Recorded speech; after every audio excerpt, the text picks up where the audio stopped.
guys, nandito tayo sa phase 2. So papunta tayo sa dulong part nitong phase 2.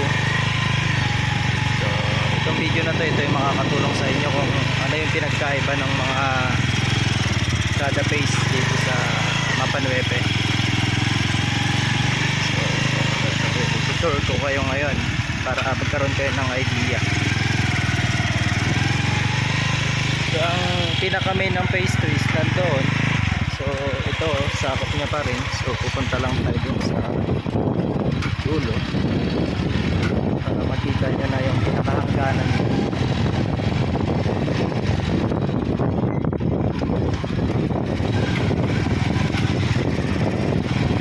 Dito may mga nagkakampa naman part na to. Kung gusto niyo na solo nyo yung spot, dito kayo pumwesto pag nandito po kayo sa yun naman ang may katabi doon sa part na yun. Medyo may access kayo sa tindahan, CR na mas malapit at saka sa source of water. Dito po kasi medyo may kalayuan na sa CR at malayo na rin po kayo sa source of water. So pag nag-camp kayo dito, more on car camp na kayo para bit-bit nyo na lahat yung mga pangangailangan nyo sa pag-camping. Ayan. Itong part na to, mababaw naman na dito. Kung mapapansin nyo yung kalabaw, hindi na siya nakalabog. So mababaw talaga itong part na to. Pwede siyang tawirin. Baybayin itong lake na to, itong part na to. So ito medyo delikado lang sa mga 4x2 kasi may mga part na gaya nito, may sapa-sapa na maputik. Pero may isa pa namang daan doon, paikot nga lang, nag-shortcut lang kami at kayang-kaya naman tong service namin na motor. Ito yung driver natin, si Laki, isa sa mga maintenance natin din sa phase 2. So ayan,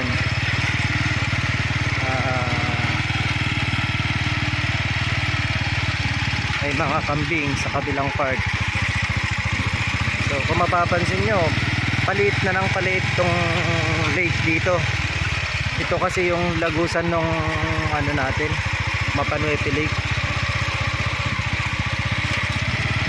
So ito yung dudugtong sa Santo Tomas River, itong lagusan niya na to. So itong part na to, mababaw na to. Dito pwede nang magtampisaw dito, hanggang tuhod na lang to. Kaya lang, hindi pa rin lahat inaalaw kasi masyado nang malayo dun sa campsite. Hindi kayo ma-monitor dito sa part na to. So hanggat maaari, iwasan yung pagpunta rito na isa mo lang o dalawa lang. So kung ganun lang ang bilang nyo na pupunta rito, mainam na saglit ang laki. At tignan natin yung sapa kung okay pa yung tubig para makita ng mga kaibigan natin. So ito, mga lokal dito sila tumatawid sa part na to. May daan yan dyan sa kabila, paakyat dun sa Aglaw View Deck. So ito, may sapa dito. Yung iba dito na lang nagtatampisaw sa part na to para malamigan naman yung katawan nila, lalo kung mainit. Dito sila para mababaw. Pero yung iba, malakas yung loob, dyan sila sa isa.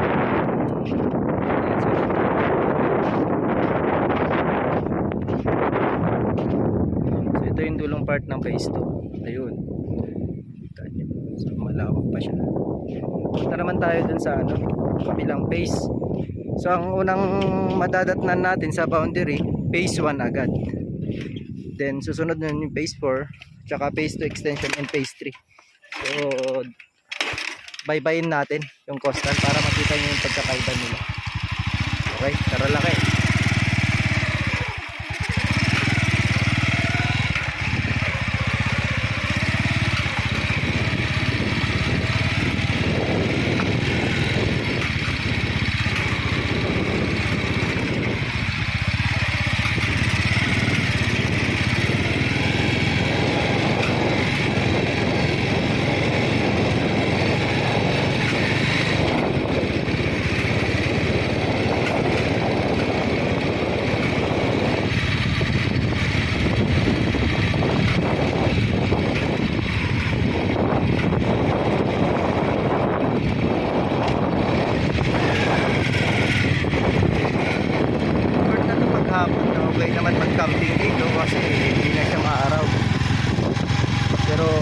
maaga dahil nga yung mga pine tree na yan lang yung nagiging silungan natin dito sa Baksan. So palang kasi yung mga cottages natin dito sa Pesto, kaya dito mainit mga oras na alas 10, alas 6. Kaya pag nag-camp kayo dito may puto para pero kung may mga outing naman okay lang din naman. At least may kayong lililiman at makakalayo kayo dun sa mga gusto ng tao lalo pag weekend. So next month laki.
Sa tabi tayo ng lawa dumaan.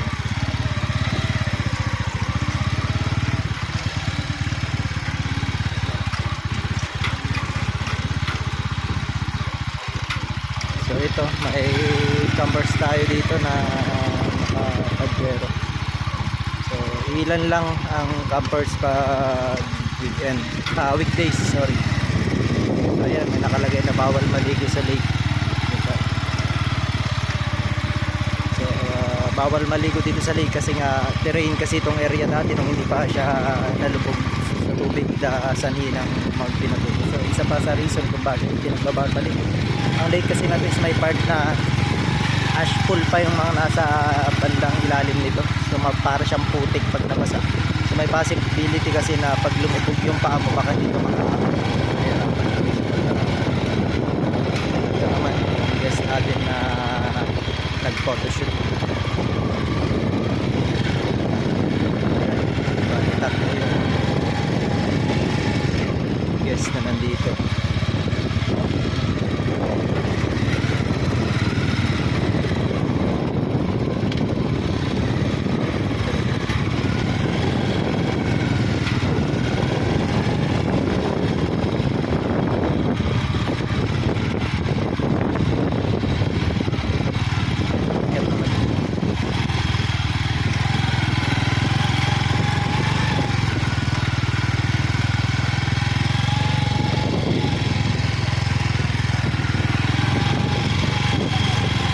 Hi sir.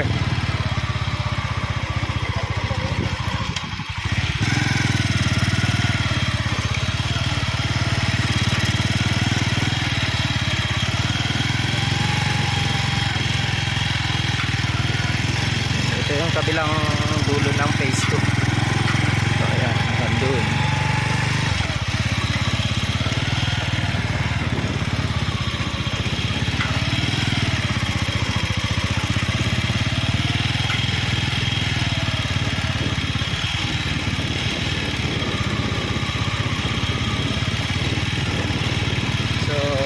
Guys, kung mapapansin nyo yung muhon na yan, yan yung mark na boundary na siya ng phase 2 and phase 1.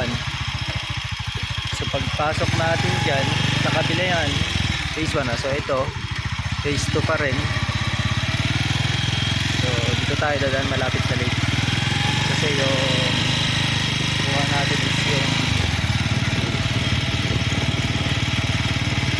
malapit lang sa coastal para tanaw yung bandang likod.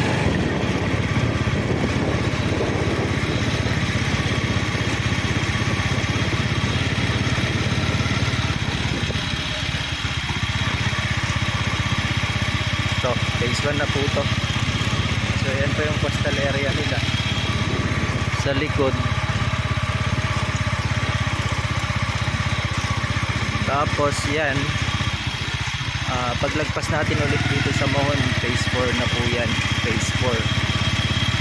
So pag tumawid tayo dyan at dyan tayo magkapap, phase 4 caretaker naman na po yung bahala sa inyo dito. So ito phase 4 na to guys. So ayan, yung part na mapuno dyan sa likod nya is phase 1. Bali kasi yung pagkakahulma sa mapa ng phase 1 is para siyang letter U sa harapan ng phase 1 kasi phase 4. So pag lumagpas na doon, extension na siya na phase 2. Medyo malayo siya sa phase 2. So ayan, yun yung mohon ng boundary ng phase 4 and phase 1. So yung mapuno dyan sa loob nyan, phase 1 na po yan. So dito banda rito sa atin, yung mohon na yan is phase 4. So ayan yung CR ng phase 4 din. Ito naman yung coastal area nya.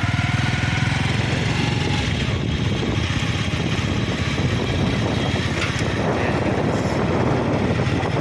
So minimal lang puno sa phase 4, pero malapit siya sa lake. So naman, good for siya for hammock sa car camp dahil patag at mapuso siya.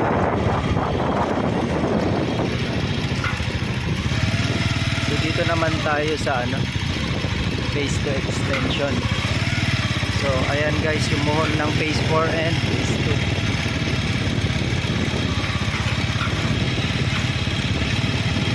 Gusto pumunta dito at mag-rent ng jet ski, meron pong jet ski dito na pagmamayari ng phase 1. So pag-coordinate lang sa caretaker ng phase 1, so gusto nyo i-avail ang jet ski nila. So dito guys, phase 2 extension na po ito. So ayan, kunin mo lang yun. Ito, ang phase 2 extension, nakaharap siya sa basin ng lake. So yung part na yun, yung may establishment dun, is yun yung Mapanuepe view deck. So dun sumasakay yung mga guests natin na sedan yung sasakyan, yung mga hindi kaya sa larger, dun sila dumadaan.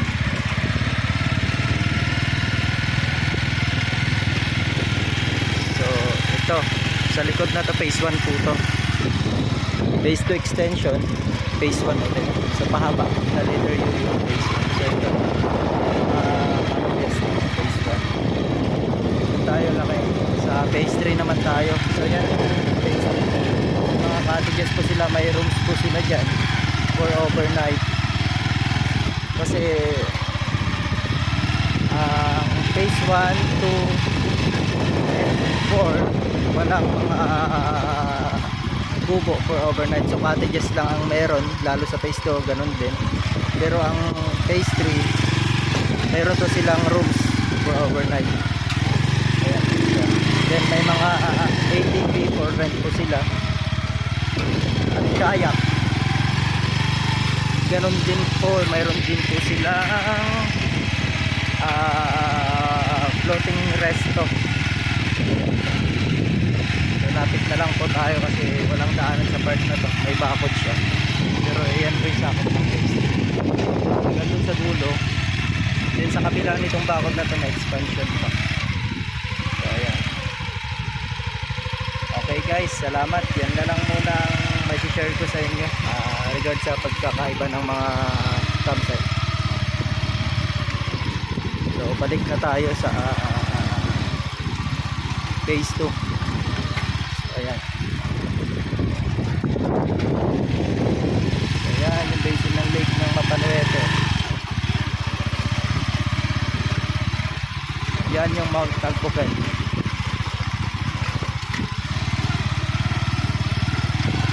So itong part ng lake na to, mababaw lang to.